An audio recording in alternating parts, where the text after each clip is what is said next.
Assalamualaikum dan selamat sejahtera. Bertemu kembali kita untuk tajuk 10.2 iaitu perkembangan dalam teknologi dalam penerokan angkasa lepas. Sebelum itu, saya perkenalkan dulu, saya Cik Fazilawati binti Cik Umar daripada Sekolah Menengah Sains Pokok Senang. Standard pembelajaran hari ini berkomunikasi tentang perkembangan dan aplikasi teknologi dalam penerokaan angkasa lepas serta kepentingannya. Pada kelas yang sebelumnya kita dah tengok tentang pembelajaran 10.2.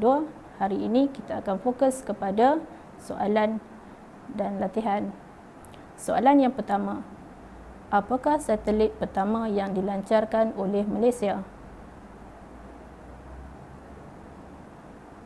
Jawapannya adalah C. Soalan yang kedua, antara pernyataan berikut, yang manakah betul mengenai stesen angkasa lepas? Jawapannya adalah C. Sebuah tempat di angkasa lepas yang membolehkan angkasawan membuat penyelidikan. Soalan seterusnya, pada awal abad ke-11, negara China telah berjaya mencipta roket. Apakah kegunaan roket tersebut?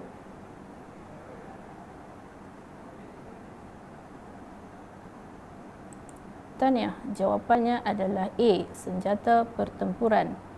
Dan seterus kepada soalan yang keempat. Jawab soalan dengan menggunakan jawapan yang diberikan. A. Namakan angkasawan pertama yang mengorbit bumi dengan kapal angkasa.